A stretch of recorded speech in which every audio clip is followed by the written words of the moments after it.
नमस्ते मेरो YouTube channel दोरसे फ्यामिलीमा। आज चाहिँ मैले अमेरिकाको न्युयोर्कको बफेलो सिटीमा सम्पन्न भएको एउटा साङ्गीतिक कार्यक्रमको भिडियो लिएर उपस्थित भएको छु। त्यो साङ्गीतिक कार्यक्रममा सहभागी हुने मैले पनि मौका पाएको थिएँ। मैले त्यही बेला यो भिडियो खिचेको हुँ। भिडियोको क्वालिटी त्यति राम्रो नभए तापनि यहाँ प्रस्तुत गरेका गीतहरू चाहिँ धेरै पपुलर छन्। त्यस कार्यक्रमको प्रमुख कलाकार हुनुहुन्थ्यो गायक रबिन शर्मा। आज म तपाईहरुलाई उहाँको बारेमा छोटो परिचय दिनेछु र त्यहाँ भएको साङ्गीतिक कार्यक्रमको पूर्ण भिडियो अर्थात् करिब 1 घण्टा 20 मिनेटको भिडियो लिएर तपाईहरुलाई मैले मनोरञ्जन दिलाउने प्रयास गरेको छु।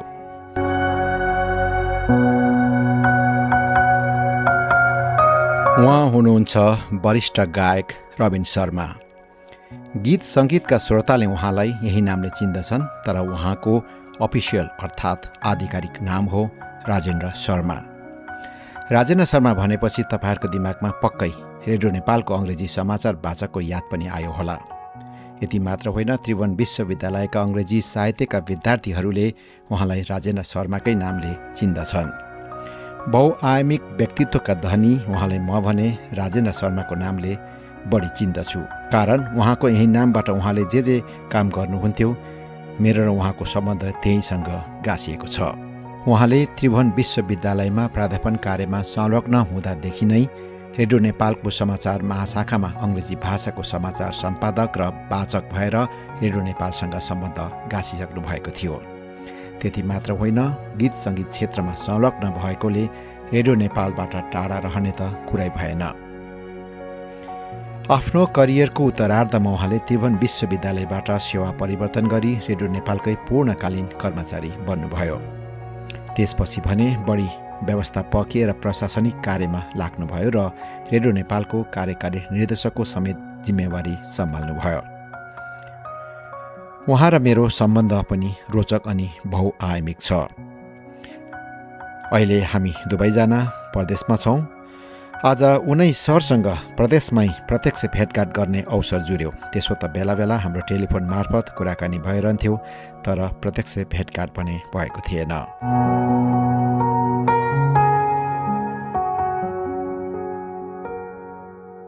भनिन्छ र मानिन्छ पनि सङ्गीतको कुनै भौगोलिक सीमा हुँदैन, न त भाषाले नै साँगुरो घेरामा राख्न सक्छ। यसको प्रमाण यही कन्सर्टमा देखियो। यिनी हुन् जेन मेरिट। यहाँ गिटार वादकको रूपमा उपस्थित छ। गीत नेपाली भाषामा छ, तर उनका गिटारका तारहरू कतै अल्मलिएका छैनन्, टाइमिङ र लयसँगै बगिरहेको छ। मलाई जिज्ञासा भएर सोधे, आज गाएका गीतहरू तपाईँले कति बुझ्नुभयो? उनको जवाफ थियो, एकदमै कम, अर्थात् बुझिन। नबुझे पनि बजाउन सकिने रहेछ, त्यो कसरी उनलाई नै जिम्मा दिए। लामिङ तामाङ भाइले कोकोमेन्डोको ब्यानरमा बेला बेला यसरी नै पारिवारिक माहौलमा अर्थात् माइक्रो इभेन्ट म्युजिकल प्रोग्रामहरू गर्नुहुन्छ। जब प्रोग्राम गर्ने टुङ्गो लाग्छ, मलाई सधैँ सम्झिनुहुन्छ।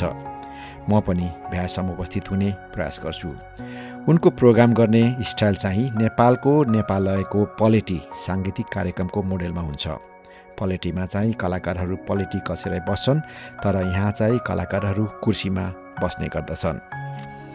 लामेन भाइले यस्ता साङ्गीतिक कार्यक्रमहरू गरेको पनि करिब 10-12 वर्ष भएछ दाइ भनेर मलाई भन्दै हुनुहुन्थ्यो। अझै पनि उहाँको धित मरेको छैन क्या र। उहाँले फेरि रबिन सरलाई लिएर केन्टकीमा पनि यस्तै कार्यक्रम गर्ने उहाँले सोच बनाइसक्नु भएको रहेछ, अर्थात् प्लानिङ भइसकेको रहेछ। आज रबिन शर्मा सरलाई साथ दिन न्युयोर्कको रोचेसरबाट आएकी छिन् उषा लामा गुरुङ र किबोर्डमा टेक्सासबाट आएका छन् प्रज्वल लामा। अब लागौँ त्यही कन्सर्टको मजा लिन।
राज आचार्यले गाउनुभएको गीत हो।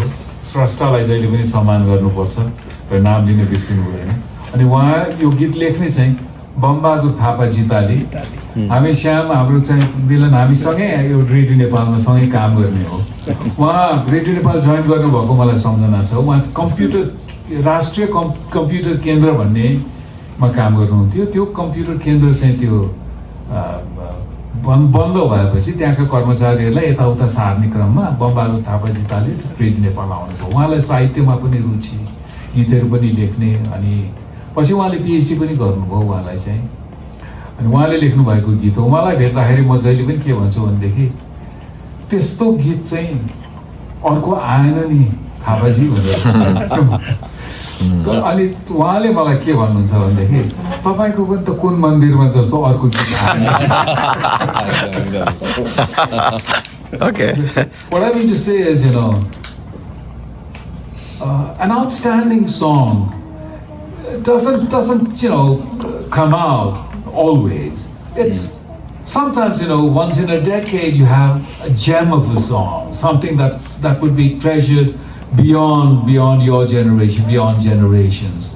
So we still love songs. I revisited a film that I had watched as a little child, like Nirvana. The name of the movie is Sound of Music. I think, the seeds of my interest in music were sown at that tender age, and that I enjoy the songs today, even as I did as a kid. So some songs are timeless, and then you've really got to wait. Hundreds and thousands of songs are produced each day, but there's just one that stands above the others, and it comes in a flash and then stays on, flashing, coruscating like a very well chiseled diamond. Let's move to the next song. My friend New Bhadracharya said that, I heard that you speak too much. Speak sharp. I know. The next song is a very iconic song called Aina Aina. It's my own original. It was recorded around 1988. It's a very visionary song because it was written by a member of the royal family who had foreseen the royal massacre. How many years was it? 90, 2000, at least 12, 15 years before the royal massacre, or even more. Okay. So, it's called Aine Aina Ko Rahe Yo Mero Ghar. This house of mine, it seems, is built of glass. I try to warm it with the warmth of my blood. Blood is thicker than water, but unfortunately, it came crumbling down like glass, shattered into pieces and fragments, never to be joined again. Aina Ko Ghar. Aine Sabit Bhayo.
Kumar खड्ग विक्रम शाह जो राजाका भिनाजु हुनुहुन्थ्यो, उहाँ पनि दरबार हत्याकाण्डमा बित्नुभयो। उहाँले चाहिँ यो गीत लेख्नु भएको हो। रगतको तातोपनाले जोगाउँ भन्थे, चर्की गयो सबै आफ्नै अगाडि भनेर लेख्नु भएको थियो। आखिर त्यही नै साबित भयो कि कति वर्षपछि भनेपछि उहाँले he saw something. I think he was a visionary of sorts.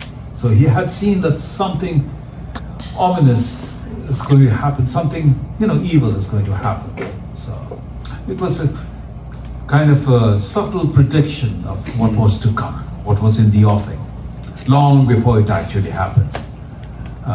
No one perhaps had imagined that the entire royal family would be massacred in one lie, but that's exactly what happened.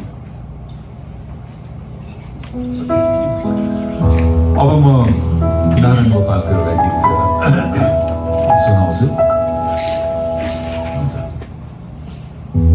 यही भन्दै आउँछ होला। म जिन्दगीमा गीतको diary कहिले पनि राखिनँ मैले, मलाई गीत सबै कण्ठ आउने। अब चाहिँ अलिअलि कहिले कहिले बिचैमा बिर्सिन थाल्यो, सहारा दिने मात्रै। Okay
got goosebumps. So, यो राममान त्रिशितले लेख्नुभएको गीत हो नारायण गोपालको स्वरमा मलाई साह्रै मनपर्ने गीतमध्ये एक हो अब अघिदेखि देख्नु भएको छ नि उषा बहिनी छेउमा बस्नु भएको छ कस्तो मिठो गाउनुहुन्छ सुन्नु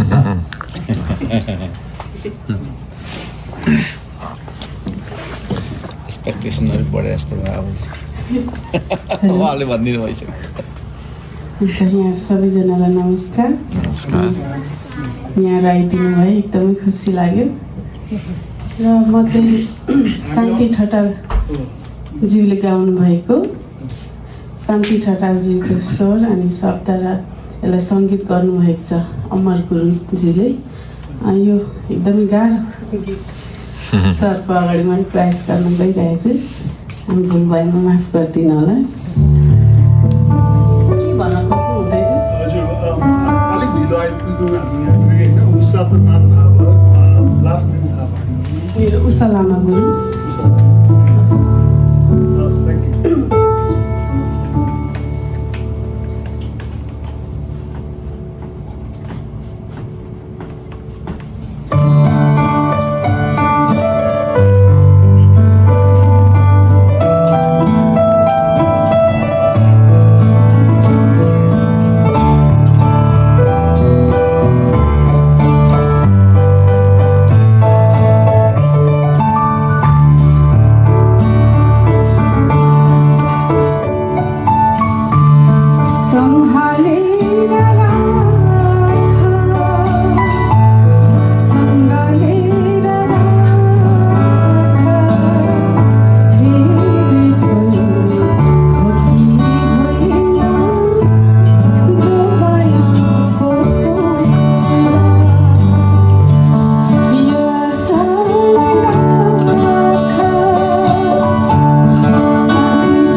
Beautiful. गीत र कवितामा के अन्तर छ भन्ने धेरैजनाले सोध्छन्। अब गीत बनाएर गाउने त्यो कवितै त हो नि, त्यसलाई चाहिँ अब चाहिँ रचना, गीती रचना भन्नु अथवा लिरिक भन्नु किन भनेर। खासमा गीत चाहिँ के हो त भनेर भन्दाखेरि चाहिँ, अनि इङ्ग्लिसमा भन्दा it's an expression of a single emotion. It's an expression of a single emotion that is spontaneous. Something that can be sung to the accompaniment of a lyre. It's a musical instrument like a harp. They know definition. भनेपछि अब चाहिँ तर यो भन्दैमा एउटा single emotion मात्रै हुन्छ गीतमा भन्ने छैन. गीत धेरै प्रकृतिका हुन्छन्, धेरै किसिमका हुन्छन्. कति त अब चाहिँ पेट्रियोटिक सङ्ग्सहरू they talk about you know long ago history, इतिहास नै बोकेका गीतहरू पनि छन्. काङ्गडाका कुरादेखि लिएर हाम्रै नेपाली गीतहरूमा छन्, कति कुराहरू छन्. तर चाहिँ त्यसकै सिङ्गल इमोसन चाहिँ के हो त भन्दा पेट्रियोटिक इमोसन चाहिँ त्यो हो जस्तो लाग्छ. अनि many people have asked me, what is your definition of music? I think my definition of music is very similar to what William Wordsworth in England, romantic poet, defined poetry as. A spontaneous overflow of powerful feeling. I think a song is also a spontaneous overflow of a powerful feeling. It's unrestricted, you know. It just flows out of you unhindered, and then it mingles, it goes into the ears of people, mingles with the breeze, the atmosphere around you, and strikes you straight in your heart. Mm-hmm. I think that's what music is all about. It strikes you. Yeah. And then, you know, you listen to it once, and just as he says, you know, emotions recollected in tranquility. So when you go back again, the song reverberates in your mind. त्यो गीत चाहिँ के छ त भन्दाखेरि अहिले सुनेर तपाईहरु जानुहुन्छ नि, घर पुगेपछि त्यो कानमा गुन्जिन्छ के हैन, रिकल भएछ उदै जान्छ, सम्झना पनि हुन्छ. त्यो सम्झना पनि हुन्छ अनि त्यो रिभर्बरेट गर्छ नि. सो रिकलेक्टेड इन ट्राङ्क्विलिटी भन्ने पार्ट चाहिँ त्यो गीतमा पनि लागू हुन्छ जस्तो लाग्छ मलाई. So that's my way of expressing what a song is. And it's so true. Yeah, है त्यस्तो लाग्छ मलाई गीतको.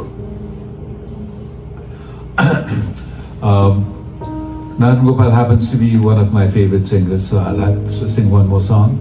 But then more than Narayana Gopal, अहिले यो गाउन लागेको छ मैले दिव्य खालिङलाई सम्झिन चाहन्छु. उहाँको शब्द सङ्गीत विपन्ना भाइ. Look for the lyrics.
Gopal दाईले रेकर्ड गर्दाखेरि यसले चाहिँ it was a kind of a deviation from the type of songs he was singing at that time. किनभने यसमा यो chords progressionहरू I think Zane will be able to.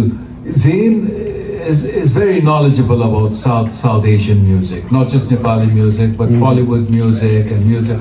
He's familiar with the Carnatic and the North Indian music as well. But then, talking of this composition, how do you think this is different from the other Nepali songs? What difference do you find when you play the chords of this song? It takes a few turns that you wouldn't expect, like that. That's a very big moment for me, to my ears. They also change at different times.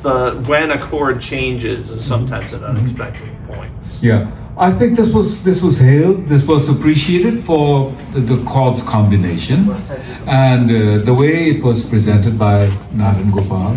So that's one reason why I like the song. But I like it even more because it's composed by one of my favorite composers, Lipik Haling. He's done quite a few songs with Naren Gopal, and this is one of them.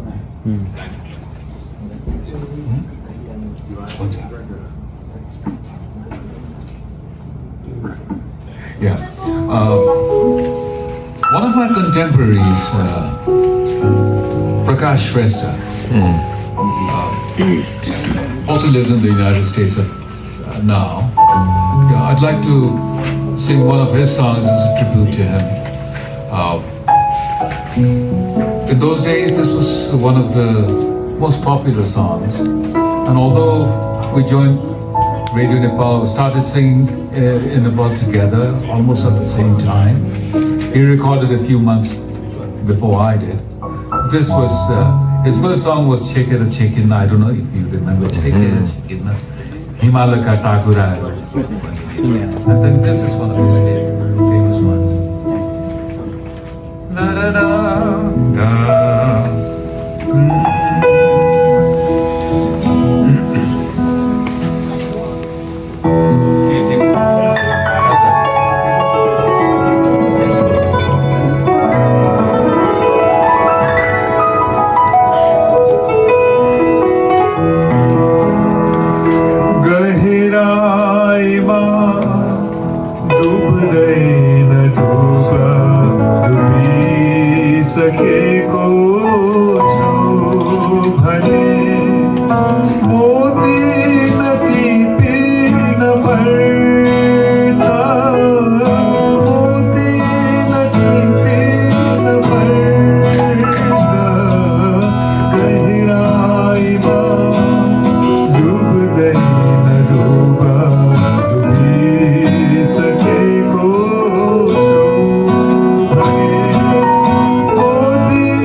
Singh शाहले लेख्नुभएको गीत समुजित बासकोटाको सङ्गीत अहिलेको सानो नानी बाबुहरूलाई अति दिनलाई पनि असाध्यै काम लाग्छ किनभने सन्देशमूलक नै छ.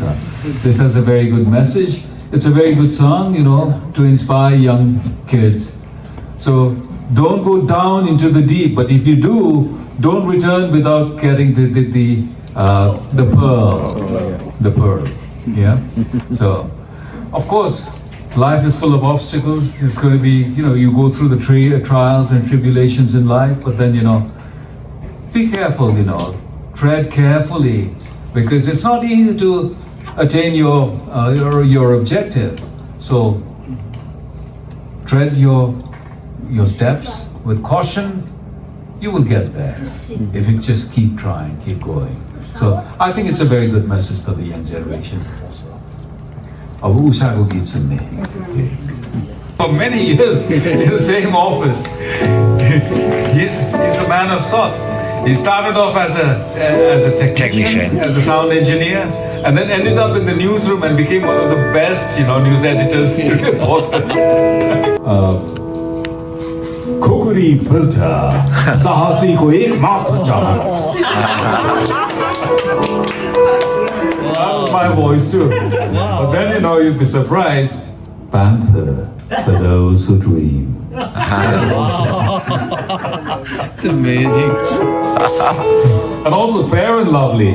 Yeah. Horlicks. My voice was very popular for television commercials. So I'm just recalling some of the popular ones that I did. Okay.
यो चाहिँ सुभाष चन्द्र ढुङ्गेले लेखेको गीत हो अनि म्युजिक राम थापा र यो गीतमा मलाई डुएटमा चाहिँ मसँगै गाउने चाहिँ हुनुहुन्छ तारा थापा उहाँले आज चाहिँ उषा लामा One of my favorite.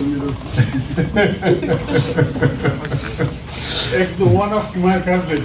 Oh, I'm glad you enjoyed it. Thank you very much. Thank you very much. So, just for your information, this also happens to be one of my most popular songs. Yeah. I used to be popular in the late 80s and early 90s. Retired, but not quite retired. Still singing and entertaining people. हुन्छ आज चाहिँ मैले आफ्नै मात्रै नगरेर आफूलाई मनपर्ने अरूहरूको पनि गर्दैछु मलाई अति मनपर्ने अर्को गायक अरुण थापा हो अनि अरुण थापाको गीत मैले चाहिँ कृपा अनप्लगमा पनि मैले गाएको थिएँ अनि यो गीत लेख्ने चाहिँ फेरि विक्रम गुरुङ चाहिँ हामी युनिभर्सिटीमा सँगै पढ्थ्यौँ He's not just a lyricist, he's also a music composer. So this song was written by Vikram Gurung and composed by Vikram Gurung as well and recorded in the voice of Arun Thapa. I'm going to sing the song as a tribute to Arun Thapa, who was a great friend, who was a fellow singer and a great friend. Unfortunately, he died early. Very young.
भित्रै लुकाइदेऊ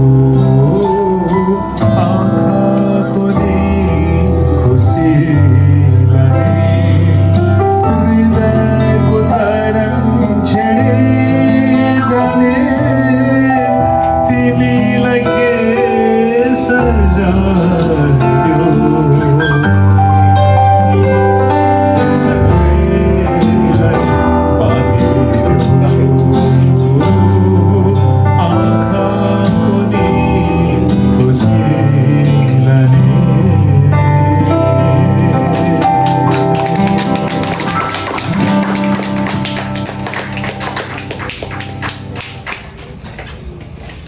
अब उषाले गाउनुभन्दा अगाडि धेरै मान्छेले मलाई के सोध्छन् भनेदेखि यो गीत नेपाली गीत गाउँदाखेरि अमेरिकामा आएर मैले भोगेको अनुभव नि धेरै मान्छेले मैले नेपाली आफ्ना गीतहरू गाउँदाखेरि oh it is like Indian music Indian music भन्छन् अब यो भनेपछि हामी of course there is no doubt that we been influenced by Indian music but I insist on saying that, we follow the same Oriental musical traditions. We follow the same ragas. The notes are just the same and the note patterns are so similar. So what distinguishes Nepali music from Indian music is the use and the application of musical instruments. The sound of the Nepali madal is so very different. It's so very distinctive. It's nothing like the Indian madal. They also have an instrument that they call madal. But you play the madal in India and then you play. Why do Indian musicians come to Nepal to record the madal part? The madal is recorded in Nepal and sent back to Bollywood. Do you realize that? That's because the sound of the Nepali madal is very different. The sarangi, it's a common instrument, From Iran to Afghanistan, you have the sarangi. But the Nepali sarangi is very distinctive. The original Nepali sarangi, the cords were made out of the intestines of the goat, dried. That's how the cords were made. And then that sound is so distinctive, that's so raw. And it's very difficult, if you're recording under air condition. So the temperatures affect the sound of the cords as well. That is why they use, badminton racket cords these days. But the sound of the Nepali sarangi is very different. And then the Nepali rhythmic patterns in Nepal and the folk melodies, the folklore. You listen to the Deura from Western Nepal. There's nothing like that in India. So I think modern music, contemporary music, and the music that is to follow, that the music of the future should rely very heavily on the variations in rhythmic patterns that exist in Nepal. It has to be born out of the Nepalese soil. And the melodies also must be derived from Nepali folklore and folk literature and folk melodies. And you find that, the Eastern Nepal has a whole lot of different melodies. The western part is so different from the Eastern Nepal. Every corner of Nepal you go, the folk melodies are so very distinctive and different. So I think, that's where the interests of our future composers should lie, to capitalize on what we already have, rather than borrow indiscriminately from Western music or Indian music. That would distinguish Nepali music as ethnically, intrinsically Nepali, born out of the Nepali soil. All there बोलिहाल्छु Well said. Request गर्न मिल्छ होला अब नेपालले हजुरले गाउँदै गर्दाखेरि चोट के हो व्यथा के हो भन्ने धेरै लामो भयो के नसुनेको रहेछ हजुरको सुरबाट पनि यो सुन्न पाएदेखि हुन्थ्यो भन्ने लागेको त्यो मैले त्यति गाएको त छैन कोसिस गरौँला म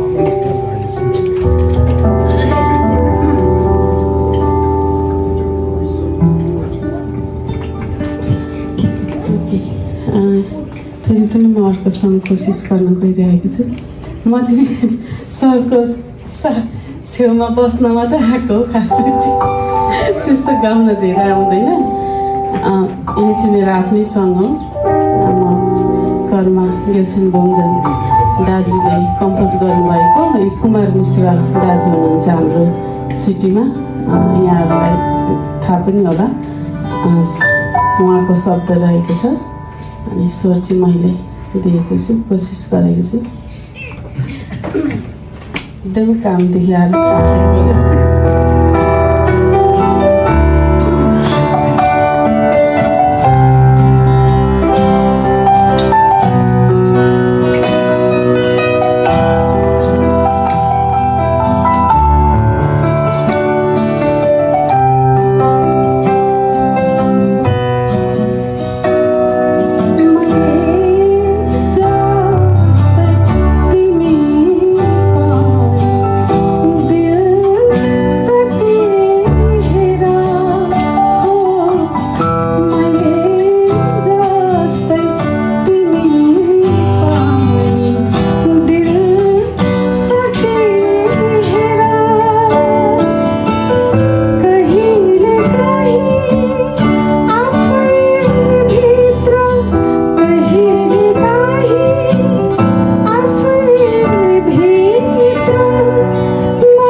It's a little sad song. For some reason, I seem to have been singing pessimistic songs at that period, shortly before I got married.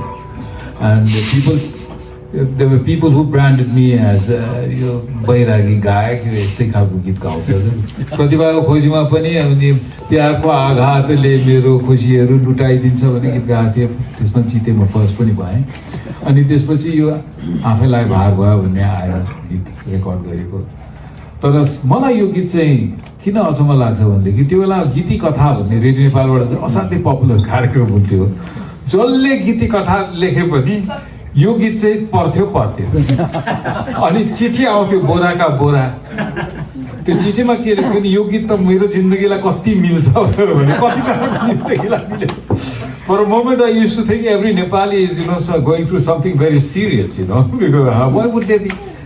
They tend to take pleasure in pain, a kind of a masochistic temperament, that was all pervasive at that time. So it must have been the times. So please listen to this song. It's called Afelai Bhar Bhayo. A burden.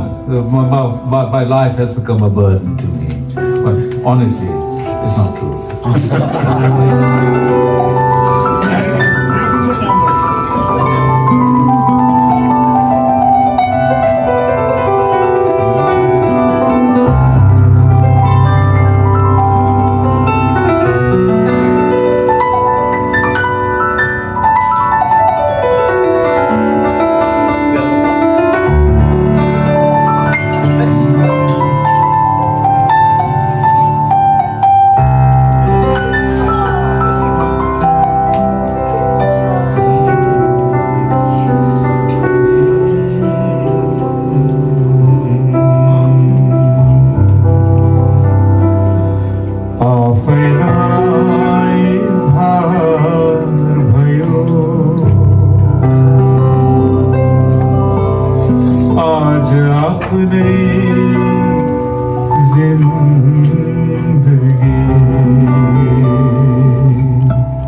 आँसु जस्तै सस्तो भयो यो जिन्दगी कहाँ गए बिसाउमा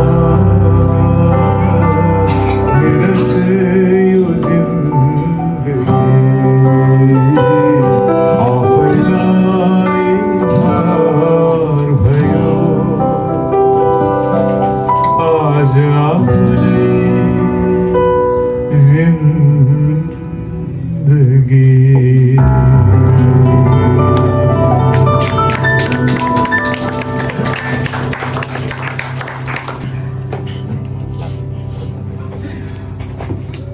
What I need to tell you is, last Friday, I was going through immense pain. My tooth, the lower molar, started a rebellion that I hadn't imagined of. By Saturday morning, it became intense. And it kept, intensifying. The pain kept intensifying until Sunday. I wasn't able to find a dentist.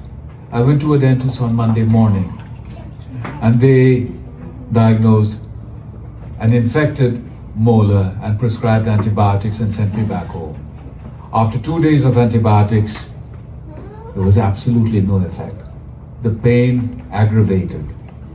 And then I wrote to Lamin saying, this program that we have in Buffalo is in danger now. I might not be able to make it because this ache it gives me no indication of abating the pain. So on Wednesday morning, I went back to the dentist and asked for a remedy, and the option he gave me was an extraction. So it was a surgical procedure, so I can't open my mouth very well. I'm telling you now because we've come to the end of the program. I have just one more song to sing. Okay. Now, after 6 days of antibiotics, 2 days after my surgery, at least the pain I've been relieved of the pain. But then, it'll be a while before the sore, gets cured and the stitches are off, and maybe months before my wallet heals again because it was a visit to the dentist. अब चाहिँ म कुन मन्दिरमा जान्छु यात्री गाउँछु.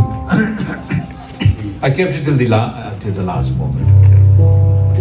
You all know this song, written by what shall we call him? Mahakavi Devkota, poet laureate, because national poet is Madhav Prasad. Yeah. Mahakavi. So I would say poet laureate of Nepal, Lakshmi Prasad Devkota. Composed by none other than Ranjit Gazmer. I was 24 when I recorded it. And you say Bombay mein hi record gareko thiyo.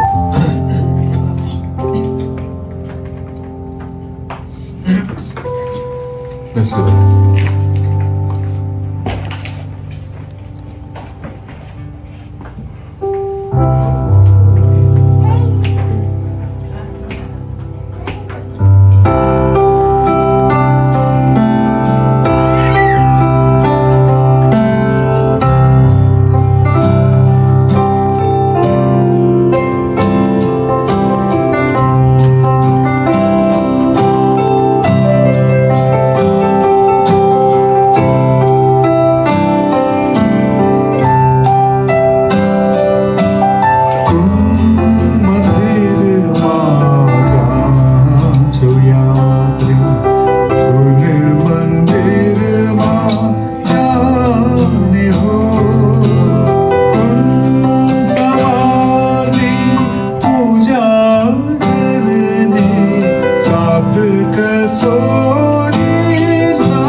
I would like to end by singing a little small snippets of my popular songs. तपाईँहरूको कतिजनालाई थाहा छ अति लोकप्रिय भएको एउटा गीत हो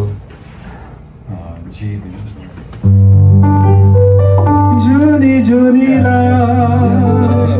मेरी ओनीला अरूलाई होइन चोखो माया मेरी ओनीला केही छिनलाई होइन मेरो माया जुनी जुनीला अब अर्कोचोटि आएको बेला आउँछ नहुँदा अर्को तिमी यसै लजायो म उसै ढकाए नबोल्यौ तिमी न मैले बोलाए कति स्वप्न आए परेलीमा बस्न कति स्वप्न आए परेलीमा बस्न न सोध्यौ तिमीले न मैले सुनाए तपाईँहरूलाई पनि आउँदो रहेछ अर्को लोकप्रिय गीत हजुर अर्को चाहिँ हर्षले मन मेरो झुमेको छ जीवनमा नयाँ घाम लागेको छ आज सारा शरीर भरी खुशीको लहर छाएको छ हर्षले मन मेरो झुमेको छ यो चाहिँ धेरै गीत कथा छ भने धेरै